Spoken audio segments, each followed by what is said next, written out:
News 71 में आप सभी का स्वागत है। आज हम आए हुए हैं श्री कृष्णा मंदिर जो कि पटवार खाने के समीप है और यहीं पर निवास स्थान है पंडित योगेश शास्त्री जी का। पंडित योगेश शास्त्री चमोला जो के नाम से प्रसिद्ध हैं, एक कथा वाचक भी हैं, ज्योतिषाचार्य भी हैं, गीतकार हैं, संगीतकार हैं। अभी हाल ही में 22 तारीख को श्री रामलला जी के आगमन से पूर्व 19 तारीख को उन्होंने एक गीत भी जो है यूट्यूब चैनल पर निकाला था। तो हमारा मन चाहा कि उनसे आज मुलाकात की जाए, उनसे बातचीत की जाए कि एक ज्योतिषाचार्य जो कि ज्योतिष में एमए हैं और श्री कृष्णा मंदिर में पंडिताई का कार्य भी करते हैं और गीत संगीत की बहुत दिलचस्पी वो लेते हैं। तो किस भाव से वो एक गीतकार भी हैं, संगीतकार भी हैं और गायक भी हैं, तो उनसे हम मुलाकात कराएंगे। एक व्यक्तित्व विशेष कार्यक्रम के तहत आज उनसे हम मुलाकात कर रहे हैं। तो चलिए चलते हैं पंडित योगेश शास्त्री से उनके निवास स्थान पर ही मुलाकात करते हैं। इससे पहले हम योगेश शास्त्री चमोला से बातचीत करें, उनकी गायकी का एक नमूना देख लेते हैं। सोचो कैसे होंगे राम, हस्त धनुष तीर कमान, स्वर्ण मुकुट मस्तक पर, ऊर्ध्व त्रिपुंड सज माथे धर। सोचो कैसे होंगे राम, हस्त धनुष तीर कमान, स्वर्ण मुकुट मस्तक पर, ऊर्ध्व त्रिपुंड सज माथे धर। नील देह स्कंद विशाल, सील नयन दीन दयाल, ऐसे प्रभु राम लला का हो रहा है मंत्र गान। सब चलो चलिए, अब हमारे साथ जुड़ चुके हैं योगेश शास्त्री जी, योगेश चमोला जी, जो चमोला जी के नाम से जाने जाते हैं। योगेश जी, हमारे चैनल पर आपका अभिनंदन है, स्वागत है। सर्वप्रथम जानना चाहेंगे कि एक योगेश जी जो शास्त्री जी हैं, ज्योतिषाचार्य हैं और गीतकार हैं, संगीतकार भी हैं, इतनी प्रतिभाएं एकदम से एक योगेश जी में, जो कि एक मात्र कहते हैं कि पुजारी है मंदिर में, तो इतनी प्रतिभाएं कैसे? सबसे पहले आप सभी को मेरा नमन, महाराज जी को मेरा नमन जी। आप यहाँ आए, बहुत बहुत धन्यवाद आपका। देखो, आपने कहा ये सभी ये जितने आपने गुण बताए हैं, जी जी जी, ये महाराज जी ऐसे सब परमात्मा का आशीर्वाद है और ये सब संध्या का प्रताप है। जो संध्या चल रही है सुबह शाम, सब उसी का प्रताप है। चलिए जी जी जी, पिताजी का बहुत आशीर्वाद है अपने ऊपर और सब पिताजी की कृपा ही है। उन्हीं के आशीर्वाद से मार्गदर्शन हो रहा है। पिताजी ने कहा बेटे इसके प्रति आप अग्रसर रहो, जब आपको कंठ दिया है, जब आपके अंदर यह गुण है तो इस गुण को आगे निभाने का प्रयास करो। तो आपको बताना चाहेंगे, पंडित शशिकांत जी के सपुत्र हैं जो कि गढ़वाल से यहाँ पर आए थे 1983 में और यहीं कर आकर बस गए और यहीं के निवासी बन गए। हमारे सामने जो योगेश जी बैठे हैं, इनका जन्म यहीं पर हुआ। तो योगेश जी, हम चर्चा करना चाहेंगे कि 22 जनवरी का दिन हमारे इतिहास में एक बहुत बड़ा दिन हो गया, रामलला जी आए। तो आपने 19 तारीख को रामलला जी को समर्पित करते हुए गीत गाया, उसके कुछ लाइन्स हम चाहेंगे कि आप गुनगुनाएं, फिर बात आगे रखेंगे हम। देखो, भगवान के आशीर्वाद से जब मुख में भगवान का नाम आता है तो समझो कोई ना कोई हमारे भाग्य जागृत होते हैं। जी जी जी। तो ऐसे बैठा हुआ था तो मन में श्रद्धा हुई, राम जी के प्रति श्रद्धा तो बहुत है। तो ऐसे बैठा हुआ था तो सोचने लगा कि भाई अयोध्या भी जाना है ही है। तो सोचते सोचते जो मन में जो भावना थी वही मैंने गीत के रूप में प्रकट करी है। तो कुछ शब्द हैं तो सुनो। हो तैयार दृष्टि सार्थ पहुँच वहीं जो राम राज पहले था वो अब भी है, नष्ट रूप भ्रम ही है। हो तैयार दृष्टि सार्थ पहुँच वहीं जो राम राज पहले था वो अब भी है, नष्ट रूप भ्रम ही है। प्रेम अंत रुक न पाए संग्राम तेरे भाई, सजी अयोध्या रख कदम करी प्रतीक्षा वो कथम। सबके मुख से निकले राम, मिल के बोलो दिल से बोलो, जय सिया राम जय सिया राम। वाह जी, बहुत खूब बहुत खूब। मैं बताना चाहूँगा, चमोला जी का अपना चैनल है योगेश ज्योतिषाचार्य, आचार्य योगेश के नाम से। आप अगर ये गीत पूरा सुनना चाहें तो आचार्य योगेश चमोला नाम से जी जी जी वो निर्मित है जी। और उस पर ये गीत आपको पूर्ण बड़ी श्रद्धा भावना से हमारी टीम ने हमने मिल करके इसको निर्माण किया है। लिखा भी आपने? हाँ, लिखा भी, संगीत भी आपका, सब कुछ, गीत भी आपका, गायक भी आप, ऑल इन वन। क्या बात है। और सुनने में ये भी आया, सुनने में क्या है, जानकारी ये भी आई है कि एक अच्छे कथावाचक भी आप हैं। हमारा तो थोड़ा मैं कहूँगा दुर्भाग्य रहा कि मेरा आना नहीं हो पाया उन दिनों व्यस्तता के कारण से, वरना कथा। हाँ, कथा हुई है, बहुत बढ़िया कथा हुई। और कृष्णा मंदिर वो प्रांगण था उसका, और मेरा सौभाग्य है कि वो कथा हुई और सबने आनंद रूप में उसको सुना और श्रवण किया, उसको बड़ा आनंद आया। तो जानकारी देना चाहेंगे, भागवत कथा के वाचक भी हैं हमारे योगेश जी। तो योगेश जी एक बार फिर थोड़ा पीछे ही चलते हैं, तो क्या ये जो गायकी है, इस प्रकार से लिखना, तो क्या बचपन से ही शौक रहा है? हाँ, मेरे पिताजी का बड़ा प्रोत्साहन रहा इसके पीछे कि भाई बेटा, क्योंकि पिताजी भी कंठ बहुत अच्छा है पिताजी का। जी जी जी। और पिताजी ने कहा कि बेटे तू आगे बढ़ इस चीज़ में। तो जब छोटा था तो पिताजी ने छोटे में गुरुकुल में डाल दिया था जी। बेटा गुरुकुल में, तो 9-10 साल गुरुकुल में रहा। तो वहाँ से वेद का अध्ययन किया, जी जी जी। ज्योतिष का अध्ययन किया। अभी बहुत विद्यार्थी भी हैं जो आकर के वेद आदि का अध्ययन करते हैं और बहुत सीख भी चुके हैं। तो साथ में इंटरेस्ट बहुत था मेरा ये संगीत में, तो मैं वृंदावन गया तो भागवत का अध्ययन करने के लिए। तो वहाँ पर हमारे झा गुरु जी थे, बहुत ज़बरदस्त। जी जी जी। तो जब उन्होंने ये संगीत सिखाना प्रारंभ किया तो मन में बड़ा वो था कि यार इसके प्रति इसमें हमने आगे निकलना है। और मन में ये सोचा हुआ था, मैं बहुत अपने ग्रुप में भी बोलता हूँ, किसी चमड़े के लिए नहीं गाना, गाना तो सिर्फ उस परमात्मा के लिए जी। तो लिखता चला गया। मैंने आपको पहले बोला कि भाई जब मैंने सोचा था भी अयोध्या जाना है मैंने, तो किस प्रकार से जाऊंगा, वहाँ की क्या भावनाएं होंगी, वहाँ का क्या उत्साह होगा, तो मैंने उस गीत में रखने का प्रयास किया है।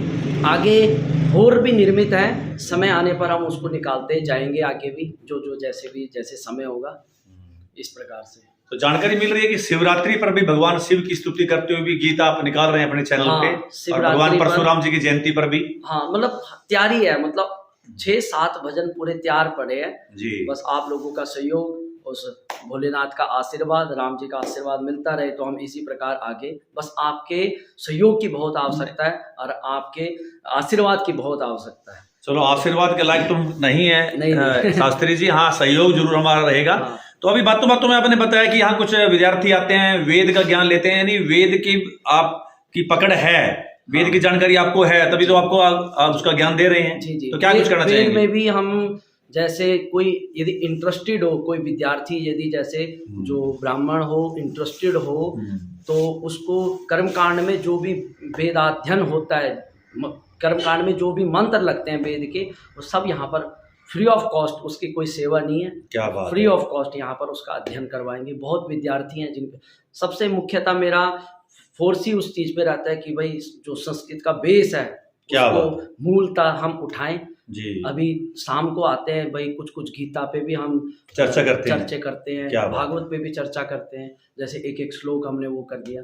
और शुक्ल यजुर्वेद में भी शुक्ल यजुर्वेद को हम उस पर अध्ययन करवाते हैं। रुद्री होगी, रुद्राध्याय होगी, कोई ज्योतिष का इंटरेस्टेड है, हम ज्योतिष पे फ्री ऑफ कॉस्ट, क्योंकि ये बढ़ता जाए ज्ञान तो बहुत अच्छी बात है। वेदों की जानकारी आप दे रहे हैं और ज्योतिष की भी जानकारी दे रहे हैं, तो क्या गीत संगीत की भी जानकारी कोई इंटरेस्ट लेना चाहे, यदि इंटरेस्टेड है जी जी जी, तो उसकी भी जानकारी यदि कोई है तो हम उसकी भी जरूर देने का वो करेंगे, प्रयास करेंगे। और सब कुछ है, मतलब यदि जो इंटरेस्टेड है उसके लिए सब कुछ है जी। हमारे तो एक छवि रहती है समाज में, जो एक मंदिर है जुड़े पुजारी है, पूजा पाठ कर रहा है, लेकिन इस बाउंड्री से बहुत बाहर आप निकले हुए हैं, तो क्या कुछ कहना चाहेंगे इस बारे में? मैं तो बस यही बोलूँगा बस जन समाज को कि भाई जितना हो सके सनातन से जुड़ो जी जी, जितना हो सके इसको समझने का प्रयास करो, क्योंकि जब तक समझे नहीं तब तक हम इसको जानेंगे नहीं, और तब तक जब जितनी बार इस पे प्रश्न उठ रहा है सनातन पर बार बार हम उस प्रश्नों का उत्तर तब तक नहीं दे सकते जब तक हमने इसको समझा नहीं। बहुत बढ़िया। इसको जब समझेंगे, वेद को समझेंगे, हम गीता को समझेंगे, महाभारत को समझेंगे, संतों को समझेंगे, अपने पूर्व चरित्रों को समझेंगे, तो स्वतः कभी कोई प्रश्न उठ ही नहीं पाएगा, क्योंकि बोलने से पहले हम उसकी जीभ पहले काट देंगे, है ना। क्यों जितना भी हो सकता है इसको समझना जरूरी है। ज्योतिष की बात चली और आप एमए हैं, स्नातकोत्तर हैं आप इसमें ज्योतिष में, तो मैं चाहूंगा कि ज्योतिष वास्तव में है कोई चीज? हाँ, जन्मपत्री की बात करते हैं लोग, हाथ दिखाने की बात करते हैं, मस्तिष्क रेखाओं की देखो, तो है सिस्टम इसका मामला? सब कुछ 100% है महाराज जी। जी ज्योतिष का मूल है सूर्य। जी जी सूर्य को तो नकार नहीं सकते। नहीं, बिल्कुल बिल्कुल। सूर्य है ना, है ना, तो सूर्य को तो हम नकार नहीं सकते। अब सूर्य की, अब देखो ना 100% कैसे सही है महाराज जी। सूर्य हर दिन एक गति पे चलता है, 1 डिग्री चलता है ना। जी जी जी। वो यदि आज 1 डिग्री पे चला है तो समझो 100 वर्ष बाद भी वो उसी डिग्री पे पहुंच जाएगा। बिल्कुल बिल्कुल बिल्कुल। इतना 100% है ज्योतिष महाराज जी। सूर्य ग्रहण हमारे पास पंचांग है 100 वर्षों के जी। 2050 में सूर्य ग्रहण कब लगने वाला है उसमें सिद्ध पहले ही है। क्या बात है। तो इससे ज्यादा सिद्ध क्या होगा, है ना। बहुत ऐसे मतलब उदाहरण बहुत ऐसे हैं महाराज जी जो ज्योतिष के द्वारा उसमें सफलता मिली है, बहुत सफलताएं मिली है। हाँ, बशर्ते इष्ट साधना प्रबल हो, देवताओं का आशीर्वाद बना रहे तो सब कुछ हो सकता है। ज्योतिष है, सिद्ध है, बिल्कुल जी 100% है। शास्त्री जी, आप एक मंदिर, एक अच्छा प्रतिष्ठित मंदिर है हमारा सडौरा कृष्णा मंदिर, उससे जुड़े हुए हैं आप, और बहुत अच्छे आपकी देखरेख में वहाँ पर धार्मिक अनुष्ठान वगैरह होते हैं। तो मैं जानना चाहूँगा कि ये प्राण प्रतिष्ठा के बारे में बात उठ रही है आजकल कि एक मूर्ति में प्राण प्रतिष्ठित किए जाए। जैसे वहाँ की बात है, राम जी का स्वरूप था, पहले स्वरूप कैसा था, लेकिन प्राण प्रतिष्ठा होते ही एकदम अलग से चमक, आंखों में चमक आ गई। तो ये क्या, इस विषय पर क्या कहेंगे? सर महाराज जी, आप अब खुद लगा के चलो, हमारे पास जो वेद है जी, वेद किसी के द्वारा निर्मित नहीं है, साक्षात नारायण का ही स्वरूप है।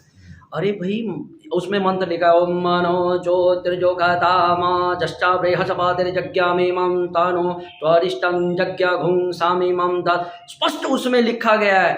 बार बार जो प्रतिमा होती है, जी, जी, उस जी, जी। प्रतिमा में बार बार ब्राह्मणों के द्वारा मंत्र बोल बोल करके उसके अंदर सुमिरन किया जाता है। साक्षात परमात्मा उसके अंदर विराजमान हो जाता है महाराज जी। अरे उसका प्रमाण आप सेतु तो देखो, सेतु में जो पत्थर लगे हुए हैं उससे बड़ा क्या प्रमाण होगा। आप यूट्यूब और फेसबुक पे देखो महाराज, ऐसी ऐसी प्रतिमाओं का स्वरूप दिखता है, पट्टी आंख से हटाते और शीशा क्रैक। वो क्या है महाराज, साक्षात शक्ति है। और परंतु अनुभव उसी को होगा जिसके अंदर श्रद्धा है ना। श्रद्धा होगी तभी आप उस पत्थर के अंदर परमात्मा का दर्शन होगा, नहीं तो वो फिर सामान्यतः पत्थर है। पर प्राण प्रतिष्ठा सिद्ध और प्रतिष्ठित है और 100% सिद्ध है। उसके बहुत प्रमाण है। मैंने इतने तक प्रमाण देखे हैं कि मूर्ति अपने आप इस स्थान पर पड़ी हुई है, खड़ी है, और अपने आप स्थान पर जाएगी। इतने तक मैंने प्रमाण देखे। बहुत बढ़िया, है ना। क्यों नहीं है, हम में श्रद्धा कमी होगी है, हम में शक्तियों की कमी हो चुकी है। नहीं तो मंत्रों में शक्ति परिपूर्ण है, परिपूर्ण शक्ति है हमारा। तो 22 जनवरी पर ले चलते हैं आपको। तो आपके मंदिर यानी जहाँ पर आप अनुष्ठान करते हैं वहीं से शुभारंभ हुआ शोभा यात्रा का। तो क्या कुछ कहना चाहेंगे? उस दिन सडौरा में एक जो भव्य आयोजन किया गया, तो क्या कुछ कहेंगे? महाराज जी, मैं कहता हूँ इतना मन मेरा आनंदित हुआ, मेरा क्या होना, जन समुदाय का सबका इतना आनंदित हुआ कि मतलब जो समुदाय इकट्ठे थे या जो उसमें जिन्होंने सहयोगिता निभाई है, धन्य है वो लोग। मानना पड़ेगा उन लोगों ने, किस प्रकार से उन्होंने मैनेजमेंट करी, किस प्रकार से उन्होंने इतने जन समुदाय को एकत्र किया और बिना कोई दिक्कत के निर्विघ्न परिपूर्ण हुआ है। आशीर्वाद राम जी का है। बिल्कुल बिल्कुल। उस दिन देखो सुबह, मुझे विश्वास है 5-6 बजे लोग, पहले तो शोभा यात्रा चली रही थी, उस ठंड में महाराज कहाँ रजाइयों के अंदर पड़े रहते, और उनके अंदर प्रेम तो देखो राम जी का। सुबह 5 बजे 4 बजे उठ के मंदिर में पहुंचे और वहां से शोभा यात्रा, है ना। और महाराज कुछ तो इतने श्रद्धावान पुरुष थे, नंगे पैर थे, वो नंगे पैर चल रहे थे महाराज। इससे ज्यादा क्या श्रद्धा होगा, आस्था और विश्वास, इससे ज्यादा प्रेम क्या होगा राम जी का। और मैं लक्ष्मी नारायण मंदिर में जब मैं गया तो आप विश्वास मानोगे, कुछ व्यक्ति ना ऐसे शॉल ली हुई थी, ऐसे शॉल लेकर के अंदर रो रहे थे। वाकई मतलब मेरे भी आंसू आए। बिल्कुल बिल्कुल। पर अब नहीं हो सकते, जाहिर हम नहीं, पर इससे ज्यादा प्रेम क्या होगा, है ना महाराज। मैं कहता हूँ धन्य है वो सरकार, धन्य है वो लोग। देखो पहले नर है फिर नारायण, ठीक है बात। जब तक नर ने काम नहीं किया फिर वो नारायण आशीर्वाद तब तक नहीं देता। इसलिए ये नर जो है ना, ये जो जिन्होंने सहयोग रूपे, ये साक्षात नारायण, साक्षात नारायण। तो मैं कहता हूँ इससे बड़ा समुदाय, इससे जन सैलाब, इससे बड़ा इकट्ठा हो नहीं सकता और आगे भी चलता रहेगा। बहुत बढ़िया। ये तो नींव रखी है है ना, नींव रखी है, आगे भी चलता जाए। चमोला साहब कह सकते हैं कि नए युग की शुरुआत हुई है। हाँ हाँ हाँ, बहुत, मैं कहता हूँ। और एक और खुशी है, चलो देखो, हम नया जितने भी 16, 18, 20, 22, 25 साल के बच्चे इतने प्रेम से और इतने जोश से उसमें लगे हुए थे महाराज। ट्रैक्टर ही ट्रैक्टर, मोटरसाइकिल ही मोटरसाइकिलें, जय सिया राम, जय सिया राम। महाराज एक जय सिया राम एक बुलवाना एक अलग चीज होती है। भाई महाराज मैं तेरे तूने बोलना है, वो अलग चीज। और एक जोश से बोलना जय सिया राम, वो एक अलग चीज है महाराज। वो बहुत मतलब एनर्जी, स्वागत, जलपान, स्थान स्थान पे। किसी को बोला थोड़ा ना, किसी को नहीं बोला कि तुम वहां पर जाओ, तुम डीजे लगाओ, तुम पकोड़े बांटो। अरे अपने सरदा, मैं एक के पास मेरे एक बिट्टू भाई जी हैं, बिट्टू मेहंदी रत्ता जी अरोड़ा जी हैं, जिनकी कपड़े की दुकान है। मैं कहा बिट्टू भाई जी क्या कर रहे हो? आप पंडित जी मन बहुत खुश है आज तो बस। वो मैं हर जगह नहीं देखता हूँ उनको, पर कहा पंडित जी बस मन बहुत खुश है। वह 12 बजे ऐसे हम पकोड़े करेंगे, बस कोई सबको प्रसाद वितरित हो जाए बस। और सही में मेरे बड़ा प्रसन्नता रही। मैं ये नहीं कहता कि मैं पुजारी हूँ इसलिए, नहीं, मैं एक हिंदू हूँ, सनातनी हूँ, और सनातन के नाते बोलता हूँ, इससे ज़्यादा मतलब प्रभाव ना कभी देखा और ना कभी देख पाऊँगा शायद।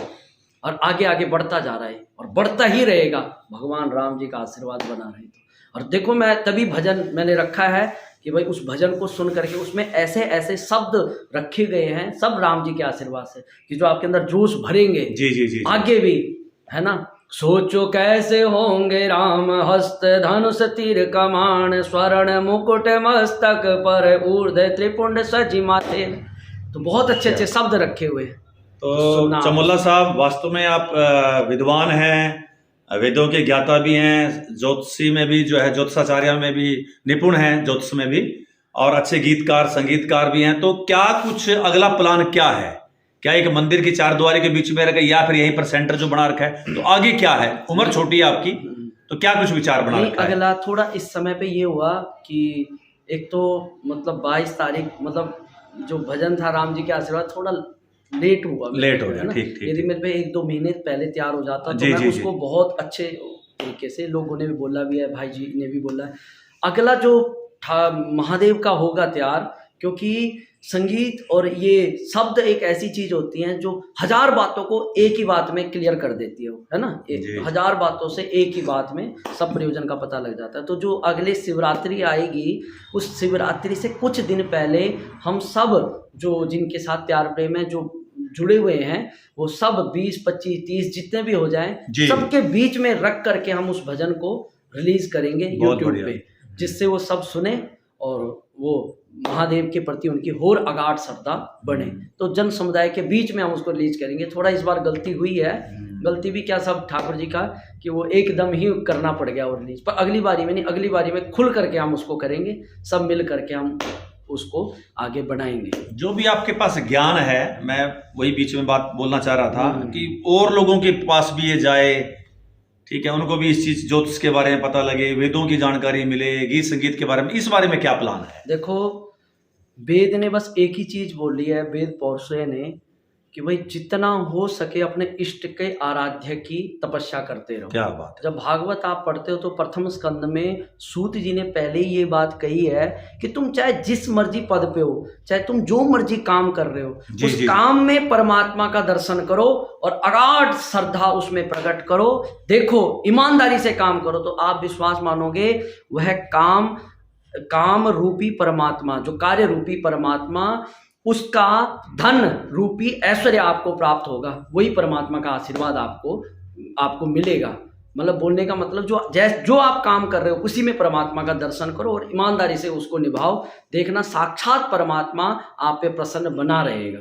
मतलब कोई अलग पूजने की जरूरत नहीं है, वेद में लिखा गया है, सब जगह लिखा गया है ना। तो इसलिए जो कार्य है उसको ईमानदारी से निभाओ, प्रभु को समर्पित करके करो। वैसे तो आपने संदेश दे दिया, मैं चलते चलते आपसे, क्योंकि मेरे सामने एक ज्योतिषाचार्य बैठे हुए हैं। ज्योतिष में भी यही चीज लिखी है, कोई अलग से नहीं है। मैं देखो हम एक ना हमारे मन के अंदर एक ये है कि भाई ये कर दो, वो कर दो, ऐसा कर दो, वैसा नहीं। ज्योतिष ये नहीं कहती, ज्योतिष आपको ये कहती है कि 2 मार्ग है भाई, एक अच्छा एक बुरा, तो तुमको चलना कौन से मार्ग पे है। हम हर जगह पे हम ये टोटके से ये ज्योतिष नहीं है। ज्योतिष ये है कि जो सदमार्ग कौन सा है आपके लिए, क्योंकि ज्योतिषम वेदानाम चक्षु ज्योतिष वेद का एक चक्षु है ना। तो चक्षु क्या है, ज्योतिष है, हमको बताएगा वो आपको आपके लिए कौन सा मार्ग उचित है। या आपके घर में कोई बच्चा है, वो आपसे छुपा रहा है कोई भी चीज, गलत चीज, तो ज्योतिष बताएगा महाराज आपका ये बच्चा गलत ट्रैक पे चल रहा है। भाई 10 साल पहले बाद बिगड़ने से पहले उसको अभी से सुधारा जा सकता है ज्योतिष के माध्यम से। जी। अनेक अनेक साधन है ऐसे, पर ज्योतिष और ये चीजें सर्व सिद्ध है, इस पे विश्वास करके हम इसके फायदे उठा सकते हैं। इससे पूर्व मैं आपका धन्यवाद करूं। अब ये सिद्ध हो गया कि मेरे सामने योगेश शास्त्री चमोला जी एक बहुत बढ़िया कथावाचक बैठे हुए हैं, ज्योतिष आचार्य जी बैठे हुए हैं, संगीतकार हैं, गीतकार हैं और एक मंदिर से जुड़े पुजारी हैं, तो आदरणीय भी हैं, पूजनीय भी हैं। तो चलते चलते क्या कुछ हमारे चैनल के दर्शकों को कोई संदेश देना चाहें ताकि प्रभु कृपा उन सब पर बने रहे? देखो, पहले तो धन्यवाद है महाराज जी आपका जी। आप इस चैनल के माध्यम से बहुत ऐसी चीजें, बहुत महत्वपूर्ण जानकारियां आप लोगों तक वितरित करते हो, शेयर करते हो जी। जो मतलब हम देखो जब से ये चैनल आया है तब से बस स्टैंड से यहाँ तक क्या हो रहा है, पूरे एरिया में, डिस्ट्रिक्ट में, हरियाणा में क्या हो रहा है, किस प्रकार से हो रहा है, वो हमको सिर्फ वो मोबाइल रूपी यंत्र से पता लग जाता है। सबसे पहला तो धन्यवाद यही है। दूसरा धन्यवाद ये है महाराज जी, अब आप बहुत मंदिरों में जाते हो, बहुत ठाकुर जी का दर्शन करवाते हो, एक वीडियो बनाई आपने हनुमान जी का, सब मंदिरों में हनुमान जी के दर्शन करवाए, राम जी के, इससे ज़्यादा और क्या चाहिए महाराज जी। मोबाइल रूपी यंत्र के द्वारा सब देवताओं का दर्शन हो जाता है, महत्वपूर्ण जानकारियाँ हमको मिल जाती हैं, और इससे ज़्यादा क्या। धन्यवाद है भाई महाराज, इसमें आप और अग्रसर रहो और आगे और वृद्धि को आप प्राप्त करो। जी, मैं यही इसमें बोलूँगा आपको। चलिए जी, बहुत बहुत धन्यवाद। तो ये थे योगेश शास्त्री जी, जिन्होंने अपनी विद्वता का एक परिचय भी आप हमारे सामने दिया। तो हम इनके उज्जवल भविष्य की कामना करते हैं, इसी प्रकार से ये सनातन की सेवा करते रहें। बहुत बहुत धन्यवाद चमोला साहब। जय श्री राम।